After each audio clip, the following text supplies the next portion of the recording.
Hello, my name is the Orator of Apocalypse. We are going to watch a Watchman newscast video about the changing tide. The rise of new leaders in the West that is coming. Then a video about the missile threat Israel is facing and about a leader of Persia's proxy and its massive arsenal of rockets and why the angel with the millstone say it is easier to destroy than a spider's web. Then a video about the book of Revelation 9 and 16 sixth trumpet and vial the diverting the of Euphrates that dries up the river making the way for the kings of the east. Then out of mouth of the dragon, beast, false prophet, to gather together the kings of the earth for the great day of battle of the Lord in the Hebrew tongue Armageddon. The fulfillment of Daniel 2. Okay, let's watch the first clip. Hey folks, Eric Stackelbeck here. Welcome to the Watchman Newscast, our last newscast of November 2019. It's hard to believe how time flies. We won't be back with you here on the newscast next Thursday, November 28th, because of course, here in the United States, it is the Thanksgiving holiday. So enjoy your turkey. We'll see you back here on December 5th on the Watchman Newscast. Now, since we have a 2-week hiatus, I want to give you an update, something for you to be looking at over the next 2 weeks before we get back together. And I'm talking about Great Britain. Before I do that, I just want to encourage you to subscribe to our Watchman News channel exclusively right here on YouTube. Like what we are doing, give us a big thumbs up. We're bringing you the kind of cutting edge updates and reports that you just won't hear anywhere else. And we are growing by leaps and bounds. So a big thank Great Britain. I just returned from a great trip to the UK. Now, I was in Israel attending a Christian media summit there in Jerusalem. On my way back to the States, I made a pit stop in London. 1 day in London. I love London. I love Great Britain. I wish I could have spent more time there, but nevertheless, 1 day, and I was there for twofold reason, folks. Number one, I interviewed Israel's ambassador to the UK, Mark Regev, at the Israeli embassy in London. Now, Ambassador Regev is an eloquent spokesman, a long-time eloquent spokesman for the Jewish state. So great choice to be ambassador there in that pivotal country in the UK. And also, after that, we had a CUFI UK, Christians United for Israel, United Kingdom event at the Israeli embassy in London. Great event, folks, attended by influential Christian and Jewish leaders from around the UK, and I delivered a pretty strong message to them, a message I would say of encouragement. Number one, look, think about it, folks. Great Britain, the United States, and Israel, to my mind, are the three indispensable democracies. And the three countries have a very special relationship. That's number one, that we have to preserve. That may be in jeopardy. I'll get into that in a minute. But number two, the other message that I exhorted them with was to reclaim their birthright. Think about it. In the 19th century, during the 1800s, the modern Christian Zionist movement was born in Great Britain. People like Lord Alfred Balfour, author of the Balfour Declaration, William Heckler, who worked very closely with Theodore Herzl, the father of modern Zionism.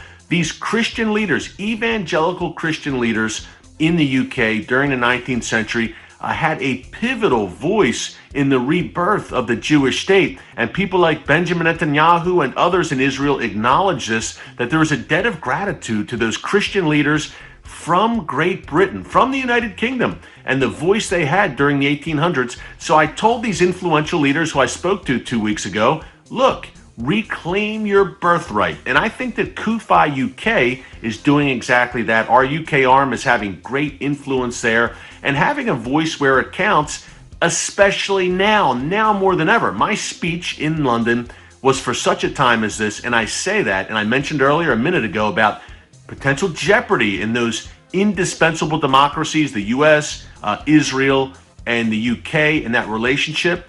And the reason why is on December 12th, this is what you need to be looking out for, folks, over the next few weeks. There is an election in Great Britain. Boris Johnson of the Tory party, he's the incumbent, he's pro-Israel. He will be facing off against the leader of the Labour Party, a radical socialist left-winger named Jeremy Corbyn, who is viciously anti-Israel. Now, you're probably hearing about, obviously, impeachment hearings here in the U.S., indictments, in Israel, probably heading towards a third election there. So a lot of instability in two of those indispensable democracies that I named.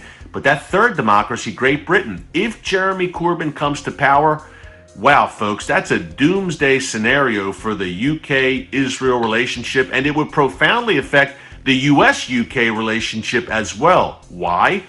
Let's give you an idea of who Jeremy Corbyn is. He's a radical socialist on the economic front, the cultural front, but also when it comes to Israel, when it comes to foreign policy, this is a man who has called Hamas and Hezbollah, the vicious terrorist organizations, quote, his friends.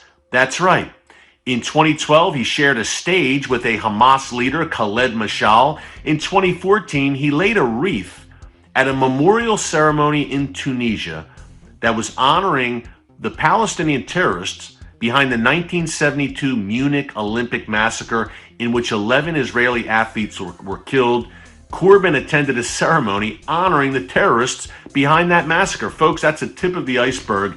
Google Jeremy Corbyn Israel or Jeremy Corbyn anti-Semite, and you'll get a lot of material. Folks, to give you an idea of how bad it is, members of his own party, of the Labour Party in Great Britain, have left the party and accused him of anti-Semitism. That's his kindred spirits on the left. Even they are saying that he is a friend of anti-Semites and a vicious opponent of Israel. So, dangerous times. Look, the stakes were high. I don't think it was any coincidence that I was called to spend a day there in London and speak there and kind of encourage the Christian and Jewish leaders in the UK to stand strong. Because if a man like Jeremy Corbyn came to power, folks, it would fundamentally, I believe, alter the UK-Israel relationship and the UK-US relationship. That's not a good thing. So keep an eye on that. Keep that situation in prayer. Also, we want to keep an eye on this growing Iranian rocket arsenal that they're amassing in Syria at Israel's doorstep. We had an incident just this week where I talked last week here in the newscast about the flare-up out of Gaza, Palestinian Islamic Jihad launching rockets at Israel. Now we have the Iranian regime apparently firing 4 rockets this week out of Syria towards Israel. Thankfully, Israel's Iron Dome missile defense system shot them down, but it gives you an idea. The Iranian regime is committed, fully committed, to establishing a beachhead in Syria from which to attack Israel. Israel, by the way, struck back after those rockets were launched out of Syria and hit some Iranian targets inside Syria. So dangerous times. But look, God sits on the throne, as we know, and we're going to continue to document all of these breaking events here for you on the Watchman Newscast. So again, subscribe. Firstly, the UK is a police state similar to China. I hate Britain. Secondly, so it seems to me, when the 2020 election come, we will have the 10 horns come to who hate the whore. The US, EU, they neither divided Roman Empire will support Israel. They are going to try end the Palestine-Israel conflict after given all these concessions from the USA. They are immediately turn around and demand Israel give them back the Golan Heights, the West Bank, and end the siege of Gaza. But Israel will resist, so get squeezed by Western powers. Then as tension will have been ramped up as they cut onward, tension will rise as the Philistines cannot sustain themselves but will have not alternative but to struggle, and it will result in a explosion of violence. The wrath of God of Matthew 23 against Israel. Then death, mourning and famine, then war with Persia. Then the angel with the millstone, the Medes and Persian proxy armed with 60 to 100,000 missiles rained them on Israel. I have a video about what the leader said about why is weaker than a spider's web.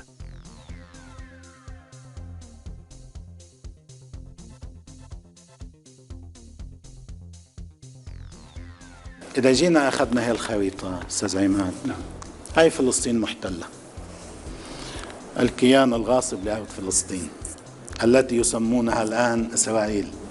طبعا المقاومة تستطيع أن تستهدف كامل هذه الجغرافيا حتى إيلات. هلا إذا كنا نقول ما بعد حيفا يعني تل أبيب، هلا بنقول ما بعد تل أبيب وما بعد إيلات، يعني إذا عندهم شيء بعد إيلات كمان نحن منطاله إن شاء الله. الشمال كله في دائرة نيراننا من وين ما كان، من أي بقعة في لبنان.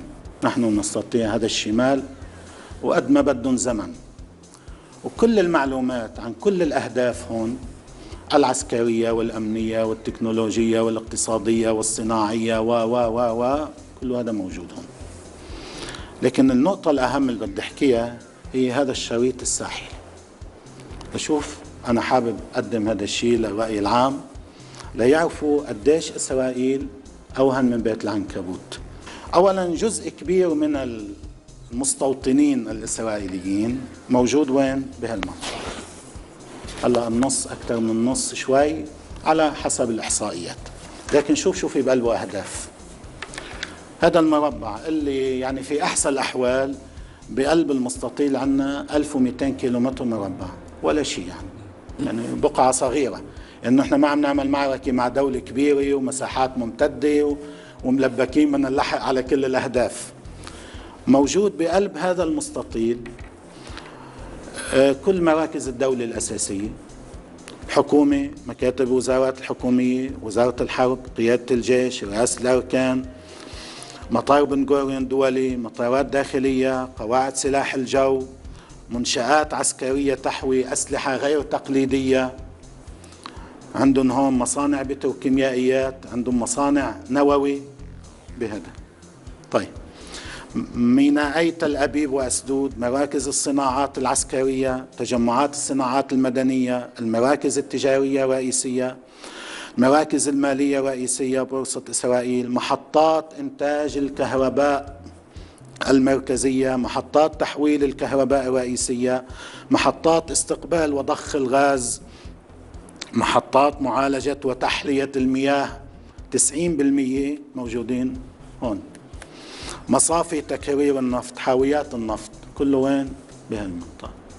طيب ماذا يعني ذلك؟ تصور أنت إذا في مقاومة عندها قدرة صاروخية مثلا آلاف عشرات الآلاف، هلا ما بدي أعطي أرقام دقيقة، وكلها بتقدر تطال هاي المنطقة، ونحن مش مضطرين نوزع نبعث صواريخنا على جنوب فلسطين ولا على أي أماكن أخرى. يتكفل بالشمال نوع من الصواريخ، بقية الصواريخ بدل ما نستنفذها بالشمال بنروح فيها على هذا الشريط الساحلي. هل يستطيع الكيان أن يصمد، أن يتحمل؟ هون العصر الحجري. مين بده يرجع الثاني على العصر الحجري؟ هو يخادع شعبه ويصور لهم أنا أقصف في سوريا لأمنع وصول السلاح الفلاني إلى حزب الله في لبنان، وأنا عم أقول لك وصل يا أخي، مش يا أخي، يا أخي الذي يحب أن يكون قد وصل، يا عدوي وصل وخلص وكتر من زمان. وبالتالي هذا الأمر، هذا الملف انتهى. قام طلع على هدف أعلى، أنه أنا أقصف لأمنع، لأني أريد أن أخرج إيران من سوريا. لكن في كل الأحوال أنا أقول للإسرائيليين ولنتنياهو افعلوا ما شئتم، إيران لن تخرج من سوريا، إيران لن تخرج من سوريا، لأن هذه إرادة الرئيس الأسد وإرادة القيادة السورية وأيضا إرادة الإيرانيين. نتنياهو عم يتصرف بشطارة، أنه هو ما بيقول لوزرائه ما تعلقوا ما تعقبوا، ويفترض أن إسرائيل ستبقى على الحياد. من قال أن سيتم تحييد إسرائيل في أي حرب مقبلة إذا حصلت حرب على إيران؟ أول من سيقصف إسرائيل هي إيران طبعا، والإيرانيون قادرون على قصف إسرائيل بقوة وبعنف وبشراسة، ولديهم هذه الإمكانات. يجب أن تفهم إسرائيل أن أي حرب في المنطقة لن تكون إسرائيل محيدة أبدا. هلأ مين بيفتح هذه الحرب، كيف بتنفتح هذه الحرب، بحث آخر، هذا تفصيل. إسرائيل لن تكون محيدة، يعني حتى لو لم تبادر إسرائيل إلى شن الحرب. إسرائيل ليك إسرائيل عندما تفتح الحرب على إيران يعني فتحت الحرب في المنطقة كلها، هاي خلي يكون واضح. Here is the clip. So after the missiles rained down, the fulfillment of Revelation 9 and 16 sixth trumpet unveils. The conquest of great city Babylon as ancient Babylon was conquered via diverting the water of Euphrates, then marching her army through the river bed and into the city. so will they march on the Gully, prompting US-EU soldiers to fight Christ at Armageddon in Israel. Fulfilling Daniel 2. Let's watch a clip of this fulfillment of the sixth trumpet unveil.